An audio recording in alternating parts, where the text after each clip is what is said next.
in this video, I'm going to share something I haven't did in a long time. So these are the main books I use in my library. So these 8 books here, I'm going to explain what each of them is and info about each of them. So at the top, they're all dictionaries. So we have 2 Strong's exhaustive concordances of the Bible. We have the Strongest Strongs and the New Strongs. And then we have, in between that, the Merriam-Webster's dictionary. And on the far right, we have the Hebrew English lexicon by G.C. Nice without strong numbers.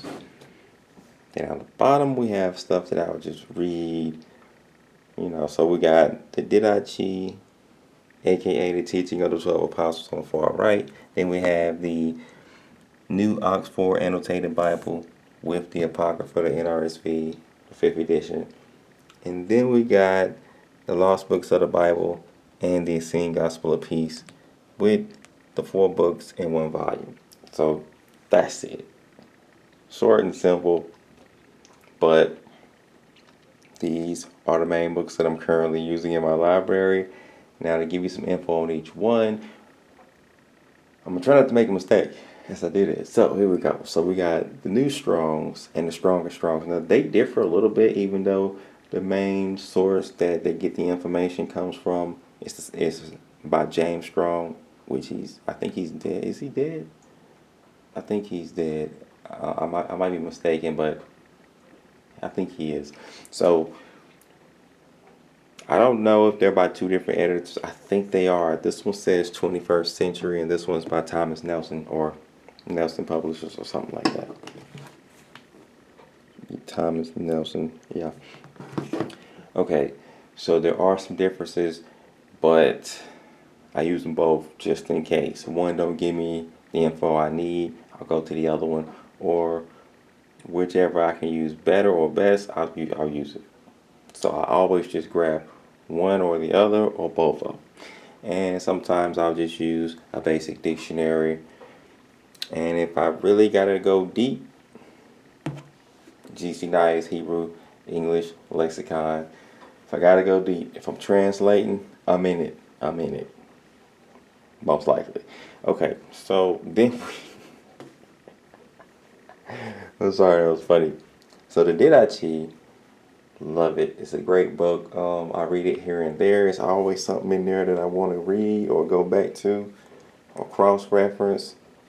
And the I don't know if I said this before, but no, I didn't. So the reason that I put this book in there is because there's 3 books in here. The first book of Hermas, the second book of Hermas, and the third are considered the Shepherd of Hermas. So that is the reason that I selected this book. And every now and then I got to go back to the Proto-Evangelion, but mainly the Shepherd of Hermas. It seems like the Shepherd of Hermas and the Didache are like canon. It's like they're canon or inspired, as they'll say, the inspired words of the Most High. Like it seems like those 2 are canon. Like if I had my Bible, my own canon collection of books, they'd probably be in there because they're books that every now and then I want to go back and read something similar to like Isaiah or Genesis, the Old Testament, New Testament, things like that. It's like those. Like every now and then they're important enough and valuable enough that I want to go back and read them. So that's what those books reminded me of today before I did this video. And the Essene Gospel of Peace.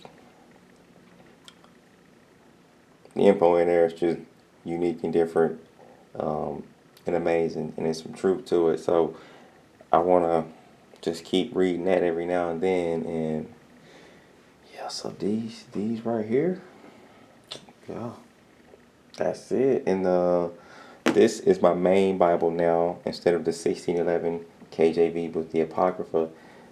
I end up buying 3 1611s, but I'm like, what am I gonna do with them now? Because I just thought about that today. I'm like, I got 3. What am I gonna do with all these?